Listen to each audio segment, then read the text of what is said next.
Hello friends, classes in lockdown में एक बार फिर से आपका स्वागत है।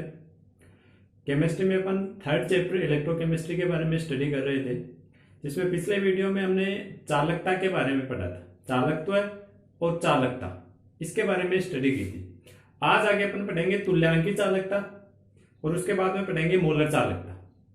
जो वैद्युत अपघटनीय चालक होते हैं, एक तो हमने पढ़े थे धात्विक चालक और एक पढ़े थे वैद्युत अपघटनीय चालक। जो धात्विक चालक होते हैं उनमें धारा प्रवाह के दौरान किसी प्रकार का रासायनिक परिवर्तन नहीं होता है, इसलिए उनके लिए तो केवल चालकत्व या प्रतिरोध का ही अध्ययन किया जाता है।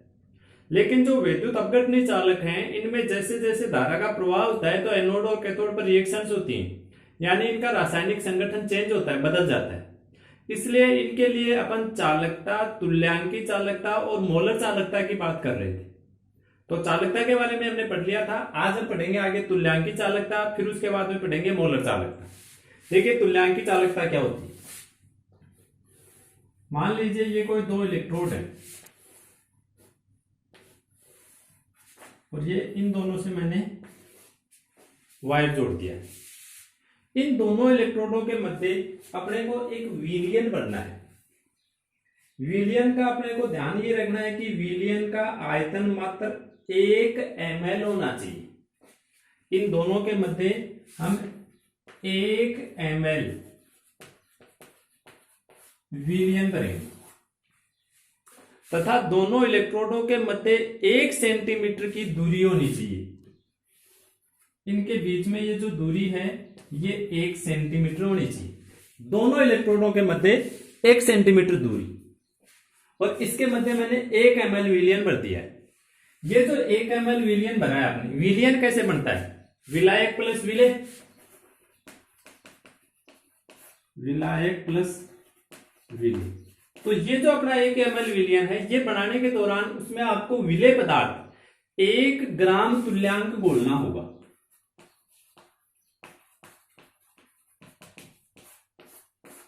आप जो भी विलायक है, आपका जल है, उसमें 1 ग्राम तुल्यांक विलेय पदार्थ घोल करके आपको 1 ml विलयन तैयार करना है।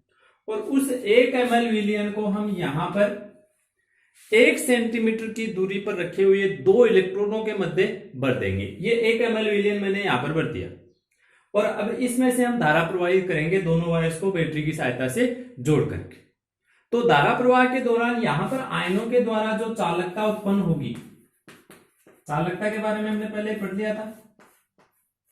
कप्पा, विशिष्ट चालकत्व भी कहते हैं इसको। जो विशिष्ट प्रतिरोध होता है, प्रतिरोधकता रो, उसके व्युत्क्रम को कहा था हमने चालकता। तो ये जो हमने विलयन भरा है 1 ml विलयन, यहां पर इस 1 ml विलयन की जो चालकता होगी, इस 1 ml विलयन की चालकता, इसकी चालकता को ही हम कहेंगे तुल्यांकी चालकता। इसको लैम्ब्डा ई के द्वारा डिनोट करते हैं, तुल्यांकी चालकता। तो इसके द्वारा जो उत्पन्न चालकता है उसकी तुल्यांकी चालकता कहते हैं। तो देखिए तुल्यांकी चालकता की परिभाषा क्या होगी। 1 सेंटीमीटर की दूरी पर रखे हुए दो इलेक्ट्रोडों के मध्य 1 ml विलयन के मध्य 1 ml विलयन, जिसमें 1 ग्राम तुल्यांक विलेय पदार्थ घुला हुआ हो, भरने पर विलयन की चालकता, विलयन की चालकता को ही तुल्यांकी चालकता कहा जाता है। 1 सेंटीमीटर की दूरी पर रखे गए दो इलेक्ट्रोडों के मध्य 1 ग्राम तुल्यांक विलेय युक्त 1 ml विलयन बढ़ने पर विलयन में उत्पन्न चालकता, विलयन के आयनों की जो चालकता होती है, विलयन में उत्पन्न चालकता को ही तुल्यांकी चालकता कहा जाता है। यानी कप्पा किसके बराबर हो गया है? तुल्यांकी चालकता लैम्ब्डा ई के बराबर हो गया, इक्वल हो गया। तो मैं ये लिख सकता हूं कि जो तुल्यांकी चालकता है लैम्ब्डा ई, ये किसके इक्वल है? कप्पा के इक्वल। लेकिन 1 ml विलयन में 1 ग्राम तुल्यांक पदार्थ का घोलना संभव नहीं है। 1 ml बहुत ही कम आयतन है। 1 ml 1 लीटर का 1000वां भाग, और उसमें हम ये कह रहे हैं कि विलेय पदार्थ का 1 ग्राम तुल्यांक घोल दें, जो कि संभव नहीं है। इतने से कम विलयन में इतना विलेय पदार्थ नहीं घुलता है कभी भी। मात्र 1 ml विलयन में इतना विलेय पदार्थ घोलना संभव नहीं। तो 1 ml विलियन में तो ये पदार्थ घुलेगा नहीं, तो अपन क्या करते थे, इसका आयतन बढ़ा देते हैं और 1 ml की बजाय मान लीजिए मैं यहां पर VmL आयतन बढ़ देता हूं। जो विलियन भरा है उसका आयतन बढ़ा करके कितना कर देते हैं, VmL कर देते हैं। 1 ml के लिए ये जो सूत्र मैंने लिखा है ये 1 ml के लिए, 1 ml के लिए तुल्यांक की चालकता बराबर चालकता, लेकिन अब आयतन कितना कर दिया आपने, V गुणा कर दिया, तो तुल्यांक की चालकता भी V गुणा बढ़ जाएगी। जैसे आप आयतन को 1 ml से मान लो 2 ml करते, डबल करते, तो तुल्यांक की चालकता 2 गुणा हो जाती, चालकता से डबल हो जाती। अगर आप आयतन को 3 ml करते तो जो तुल्यांक की चालकता है वो चालकता से 3 गुणा हो जाती, और यहां पर मैंने VmL यानी V गुणा बढ़ा दिया आयतन को, तो तुल्यांक की चालकता है वो भी चालकता से कितना गुणा बढ़ जाएगी, V गुणा, यानी तुल्यांक की चालकता बराबर कप्पा इंटू V। ये हो गया तुल्यांक की चालकता का सूत्र। अब यहां पर देखो मैं एक, जैसे आप पढ़ते हैं मोलरता, वैसे एक होती है नॉर्मलता। इस नॉर्मलता का सूत्र हम यहां पर पुट करेंगे। देखो नॉर्मलता जैसे मोलरता होती है सेम वैसे ही होती है। देखो मोलरता क्या होती है पहले इसको समझो, वैसे तो पढ़ी हुई है आपने। मोलरता क्या होती है, किसी 1 लीटर विलियन में घुले हुए विलेय के मोल, 1 लीटर विलियन में घुले हुए विलेय के मोल, विलेय के मोल बटे विलियन का आयतन, और आयतन किसमें होना चाहिए, लीटर में। ये होता है मोलरता। सेम ऐसे ही नॉर्मलता है। देखो थोड़ा सा अंतर है, दोनों में अंतर क्या है, 1 लीटर विलियन में घुले हुए विलेय के मोल, उसको तो कहेंगे मोलरता, और 1 लीटर विलियन में घुले हुए विलेय के ग्राम तुल्यांक, मोल की जगह पर क्या ले लिए, ग्राम तुल्यांक, कि 1 लीटर विलियन में विलेय का कितना ग्राम तुल्यांक घुला हुआ है, उसको कहते हैं नॉर्मलता।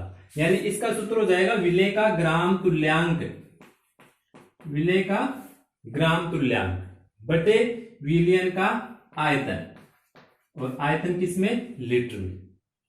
और अगर आयतन आप मिलीलीटर में लेते हैं तो यहां पर अपन मल्टीपल करते हैं 1000, तो इसमें भी अगर आयतन ml में है तो यहां पर मल्टीपल कर देते हैं अपन 1000 से। ये रखते हैं, ये होता है नॉर्मलता का सूत्र। तो अपन ने यहां पर जो तुल्यांक की चालकता ज्ञात कर रहे हैं, इसमें देखो नॉर्मलता n बराबर विलेय का ग्राम तुल्यांक, विलेय का कितना ग्राम तुल्यांक बोला है हमने, 1 ग्राम तुल्यांक बोला है, यानी 1 गुणा 1000 बटे आयतन, आयतन ml में, ये देखो हमने कितना लिया आयतन, VmL, तो बटे V, यानी नॉर्मलता बराबर हो गई 1000 बटे V। तो यहां से हम ये लिख सकते हैं कि V बराबर क्या हो जाएगा, 1000 बटे n, और ये V का सूत्र मैं यहां पर रख देता हूं, तो लेमड़ा बराबर हो जाएगा कप्पा गुणा 1000 बटे n। n क्या है, सांद्रता को व्यक्त करने की विधि है जिसका नाम होता है नॉर्मलता। तो ये हो गया तुल्यांक की चालकता बराबर चालकता इंटू 1000 बटे नॉर्मलता। इस तरह से अपन निकाल सकते हैं तुल्यांक की चालकता। तुल्यांक की चालकता के बाद में देखते हैं मोलर चालकता। दोनों में ज्यादा डिफरेंट नहीं है, दोनों सेम ही मिलती जुलती है। मोलर चालकता को दर्शाते हैं लेमड़ा m के द्वारा, लेमड़ा m के द्वारा शो करेंगे इसको। देखो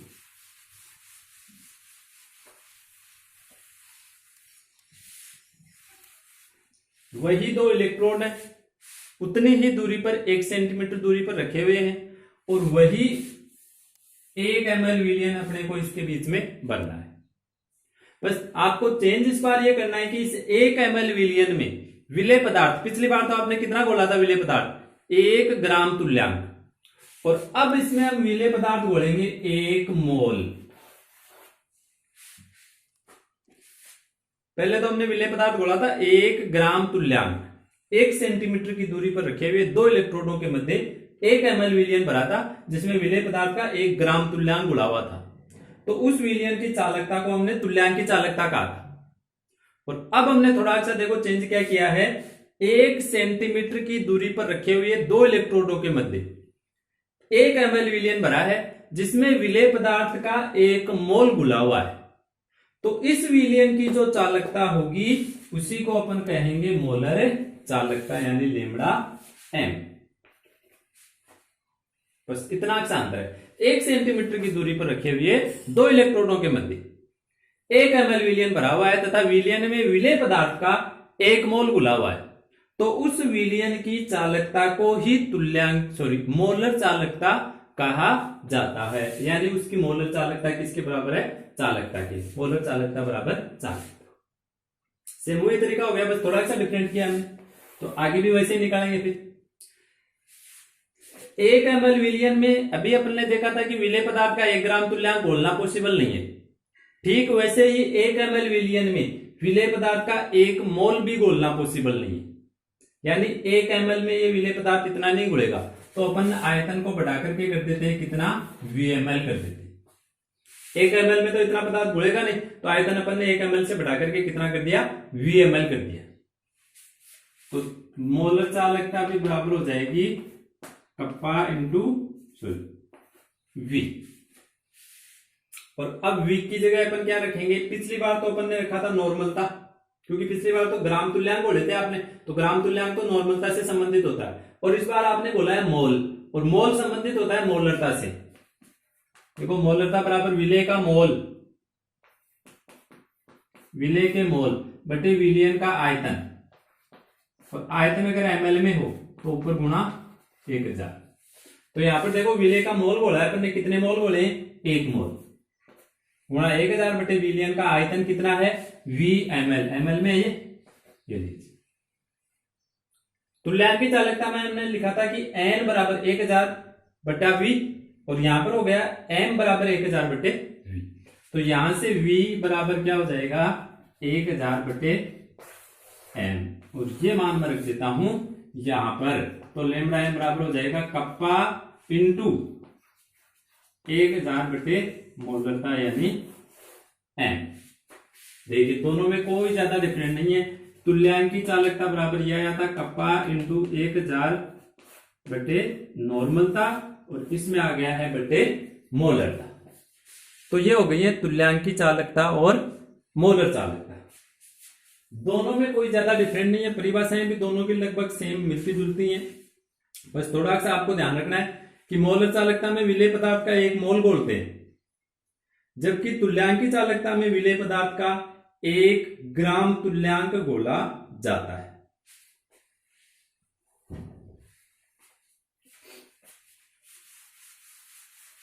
तो तीनों प्रकार की चालकताएं अपन ने पढ़ ली हैं।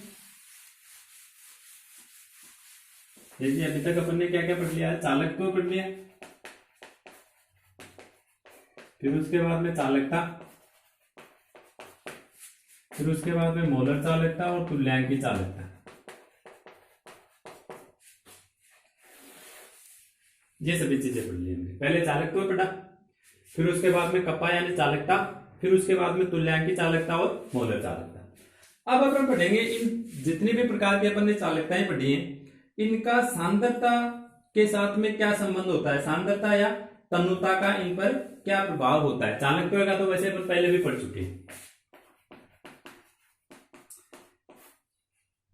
सांद्रता और तन्यता ये अपन जानते हैं एक दूसरे की होती है व्युत्क्रमानुपाती। तन्यता का मतलब होता है जो भी विलयन है उसमें पानी मिलाना। ये जैसे कोई विलयन है, 2 लीटर विलयन है, इसमें मैंने विलेय पदार्थ घोल दिया। अब इसकी तन्यता का मतलब है इसमें आप हाथ से पानी और मिलाएगा और मिला दीजिए, उसको तो कहते हैं तन्यता।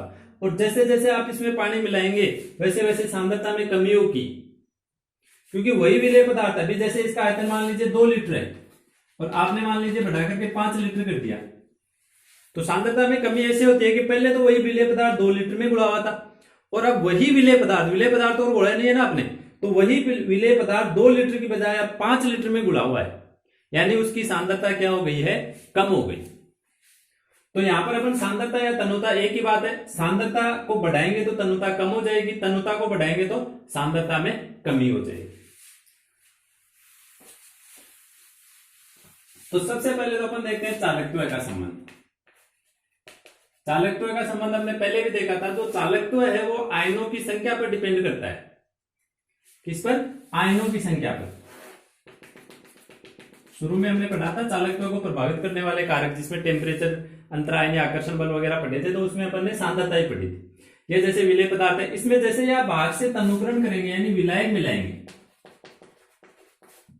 विलायक मिलाने से क्या, किसी भी विलेय पदार्थ को अगर आप विलायक में घोल के विलयन बनाते हैं तो उस विलेय पदार्थ का कभी भी 100% आयनन नहीं होता है। जैसे यहां पर जो विलेय पदार्थ है उसका मान लो 80% आयनन हुआ है, मतलब उसके 80% जो मोल थे वो तो अपने धनायनों में ऋणायनों में टूट गए हैं, और बाकी के 20% मोल ऐसे हैं जो कि अभी तक धनायनों और ऋणायनों में विभक्त नहीं हुए हैं।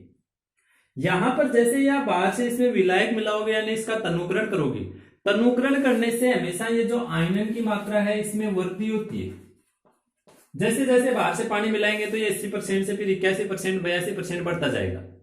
आयनन की मात्रा बढ़ने का मतलब ये हो गया कि आयनों की संख्या बढ़ गई, और आयनों की संख्या बढ़ गई तो उसमें से धारा का प्रवाह ज्यादा होगा, यानी उनमें उसका विलयन का चालकत्व क्या हो जाएगा, ज्यादा हो जाएगा। तनुता में वृद्धि करेंगे तो चालकत्व में भी वृद्धि होगी। क्यों होगी, क्योंकि तनुता में वृद्धि करने से आयनों की संख्या में वृद्धि होती है। तनुता बढ़ाने का मतलब सांद्रता कम कर रहे हैं, ध्यान रखना। यहां पर अगला से भी पूछ सकता है कि सांद्रता कम करने से क्या होता है। तनुता को बढ़ाते हो, सांद्रता को कम कर दो, एक ही बात है। तनुता में वृद्धि करेंगे तो आयनों की संख्या में वृद्धि होगी, और उससे चालकत्व में भी क्या प्रभाव पड़ेगा, चालकत्व में भी वृद्धि हो जाएगी। ये तो हुआ तनुता का या सांद्रता का चालकत्व पर प्रभाव। ठीक यही प्रभाव होता है तुल्यांकी चालकता और मोलर चालकता। इनके लिए भी आप सेम ही बता सकते हैं।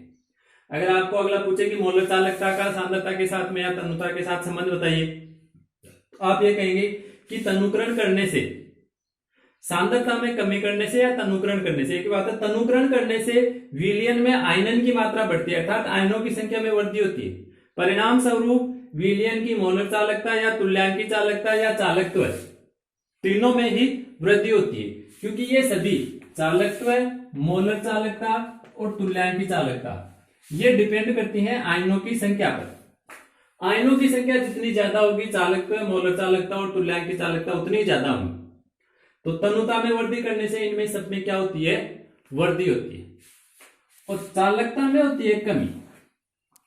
अब देखो चालकता में कमी क्यों होती है, इसके बारे में देखेंगे। ये सभी तो डिपेंड करते हैं आयनों की संख्या पर, और चालकता है ये डिपेंड करता है प्रति इकाई आयतन आयनों की संख्या।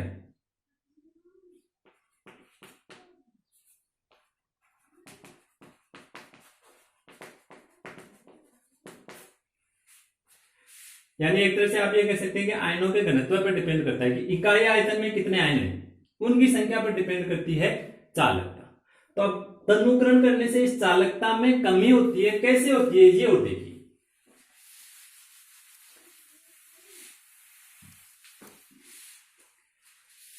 ये अपने पास में है एक विलायक, ये एक पात्र है, और ये मान लीजिए इसमें मैंने 2 लीटर विलयन भर रखा है, ठीक है। मान लीजिए इसमें जो विलेय पदार्थ मैंने भरा है उस NaCl भर रखा है, मान लीजिए पानी में मैंने नमक घोल दिया, NaCl घोल दिया, 2 लीटर पानी में नमक घोल करके उसका विलयन बना दिया। तो मान लीजिए इसमें NaCl का 70% आयनन हो गया। कितना आयनन हो गया, 70% आयनन हो गया, समझ गए। यानी अगर हमने 100 मोल घोले तो उसमें से 30 मोलों का आयनन नहीं हुआ और 70 मोलों का आयनन हो गया। मान लो इस 2 लीटर में हमने NaCl के 10 मोल घोल दिए, ये मान लेते हैं चलो, तो 10 में से 7 का आयनन होगा, 70% आयनन हो रहा है, तो 10 NaCl में से 7 NaCl का क्या हो जाएगा, आयनन, यानी 7 तो क्या बन गए Na+ और 7 ही क्या बन गए Cl-। यानी प्रति इकाई आयतन 2 लीटर विलयन में टोटल कितने आयन हो गए, 7 और 7 14 आयन है। जब आयतन है 2 लीटर तो उसमें टोटल कितने आयन है, 14 आयन। अब अपन इस विलयन का करते हैं तनुकरण और चेक करते हैं कि प्रति इकाई आयतन में आयनों की संख्या पर क्या प्रभाव पड़ता है। बाहर से अपन इसमें मिला देते हैं विलायक। ये मैंने विलायक मिलाया, बाहर से पानी मिला दिया, और पानी मिला करके इसका आयतन मैंने कर दिया 3 लीटर। पानी मिला लेंगे तो आयनन की मात्रा बढ़ेगी। मान लीजिए आयनन की मात्रा जो 70% थी वो बढ़ करके हो गई है अब 80%। यानी पहले 7 मोलों का आयनन, 7 अणुओं का आयनन था, अब 8 अणु आयनित हो गए। यानी पहले तो 7 धनायन और 7 ऋणायन थे 2 लीटर में तो, लेकिन अब 3 लीटर में 8 तो बन गए धनायन और 8 ही बन गए हैं ऋणायन।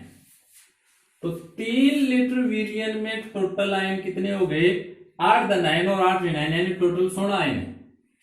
इस तरह से अपने को धीरे धीरे आयतन बढ़ाना है। फिर मान लीजिए और मैंने इसका तनुकरण किया और आयतन को 4 लीटर कर दिया। आयनन की मात्रा मान लीजिए बढ़कर के हो गई है 90%, यानी 10 में से 9 अणु टूट गए हैं। एक ही अणु ऐसा है जो नहीं टूटा है, बाकी 9 अणु Na+ और Cl- में विभक्त हो चुके हैं।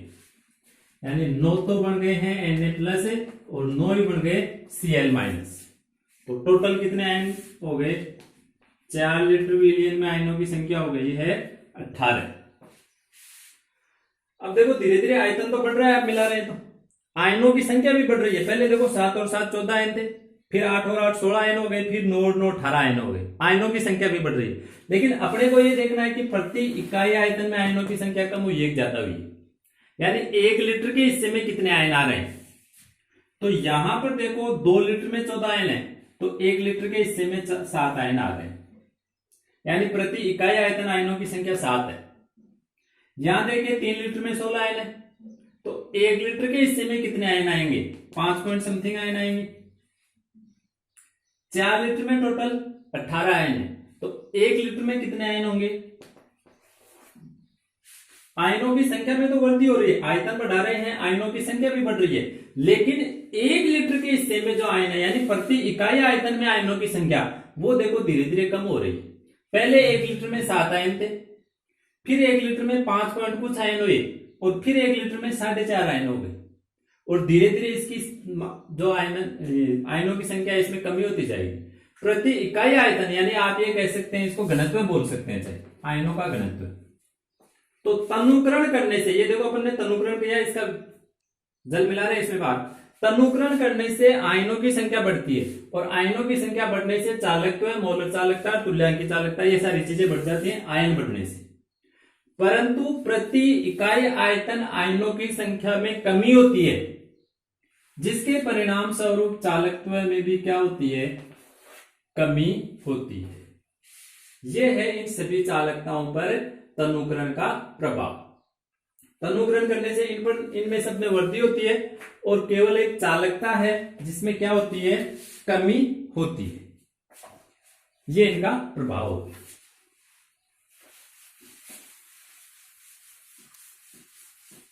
थोड़ा सा ध्यान रखना, चालकता को अलग से ध्यान में रखना है कि जो चालकता है वो कुल आयनों की संख्या पर डिपेंड नहीं करती है, बल्कि प्रति इकाई आयतन में जो आयन होते हैं उनकी संख्या पर डिपेंड करती है।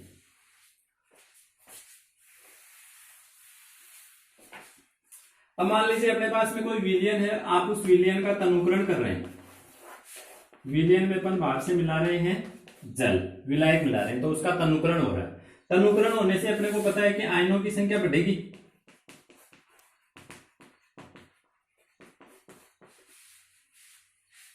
और आयनों की संख्या बढ़ने से तुल्यांकी चालकता या जो मोलर चालकता है इसमें भी क्या होती है? वृद्धि होती है। शुरू में हमने जो विद्युत अपघट्य थे उनको बांटा था 2 भागों में, प्रबल और दुर्बल। यहां पर तुल्यांकी चालकता के आधार पर प्रबल और दुर्बल विद्युत अपघट्यों को अपन दोबारा से बता सकते हैं, दूसरे प्रकार से उनको परिभाषित कर सकते हैं। देखो जो विद्युत अपघट्य प्रबल होंगे तो उनका प्रबल किसको कहते हैं? जिसका लगभग पूर्णतः आयनन हो जाता है। मान लीजिए जो विद्युत अपघट्य है वो प्रबल है, उसका 90% आयनन हो गया। अब अगर आप इसका तनुकरण करेंगे तो इसमें आयनन की मात्रा बढ़ेगी, लेकिन बहुत ही कम बढ़ेगी, क्योंकि आयनन तो लगभग पूरा हो चुका है, 90% तो हो ही गया ना। अब अगर आप इसमें बाहर से विलायक मिला रहे हैं तो आयनन की मात्रा धीरे धीरे बढ़ेगी, जैसे 90% से 91% हो गई, 92 हो गई, 93 हो गई, धीरे धीरे वृद्धि होगी। और अगर आयनन की मात्रा में धीरे धीरे वृद्धि हो रही है तो तुल्यांकी चालकता में भी धीरे धीरे यानी आंशिक वृद्धि होती है, ज्यादा वृद्धि नहीं होगी प्रबल विद्युत अपघट्य के लिए। लेकिन अगर यही विद्युत अपघट्य आपका दुर्बल है, तो दुर्बल विद्युत अपघट्य का होता है आंशिक आयनन। मान लीजिए केवल 30% आयनन है। अब जैसे आप बाहर से विलायक मिलाएंगे तो आयनन की मात्रा तेजी से बढ़ेगी। भाई यहां पर तो बढ़ने के लिए जगह ही नहीं है, 90% तो रखा है पहले से। बढ़ने के लिए जगह कितनी है? मात्र 10%। और यहां पर बढ़ने के लिए जगह कितनी है? 70%। तो ये तेजी से बढ़ेगा। 30% से सीधा 40%, 45%, 50%। तेजी से वृद्धि होगी आयनन की मात्रा में, और आयनन की मात्रा तेजी से बढ़ेगी तो जो तुल्यांकी चालकता है इसमें भी तीव्र वृद्धि होती है। अर्थात हम ये कह सकते हैं कि तनुकरण करने से यदि तुल्यांकी चालकता में आंशिक वृद्धि होती है तो उसे प्रबल विद्युत अपघट्य कहते हैं। एवं यदि तनुकरण करने से तुल्यांकी चालकता में अपोजिट हो गए, यदि तनुकरण करने से तुल्यांकी चालकता में आंशिक वृद्धि होती है तो उसे प्रबल विद्युत अपघट्य कहते हैं। और अगर तनुकरण करने से तुल्यांकी चालकता में तीव्रता से वृद्धि होती है तो उसे दुर्बल विद्युत अपघट्य कहते हैं। और बाहर से जैसे जैसे आप इस विलयन में पानी मिलाएंगे तो धीरे धीरे इसके आयनन की मात्रा बढ़ती जाएगी, और लास्ट में बढ़ती बढ़ती एक स्थिति ऐसी आ जाएगी कि आयनन की मात्रा कंप्लीट कितनी हो जाएगी? 100%। उस स्थिति को अपन कहते हैं अनंत तनुता। क्योंकि इसमें जब आप बहुत सारा विलायक, अनंत मात्रा में विलायक मिला चुके होंगे, तब जाकर के ये स्थिति आती है कि 100% आयनन हो जाता है। तो उस स्थिति को अपन अनंत तनुता कहते हैं। अब पूरा आयनन हो गया। अगर अब और विलायक मिलाएंगे तो आयनन के बढ़ने की कोई गुंजाइश नहीं है। अर्थात अनंत तनुता के पश्चात मोलर चालकता या तुल्यांकी चालकता में कोई वृद्धि नहीं होती है, वह स्थिर हो जाती है। और इस स्थिति में जो मोलर चालकता होती है उसे अनंत तनुता की मोलर चालकता लैम्ब्डा इन्फिनिट एम के द्वारा प्रदर्शित करते हैं। अनंत तनुता की मोलर चालकता जब 100% आयनन हो जाता है, बहुत सारी तनुता कर देते हैं, अनंत तनुता कर देते हैं, तो पूरा आयनन हो जाता है। उसके बाद में आयनन की मात्रा बढ़ना बंद, तो तुल्यांकी चालकता और मोलर चालकता में भी वृद्धि होना बंद हो जाता है। और उस स्थिति में जो मोलर चालकता होती है उसको अनंत तनुता की मोलर चालकता कहा जाता है। ये थी तुल्यांकी चालकताएं और मोलर चालकताएं। आज के लिए बस इतना ही। धन्यवाद।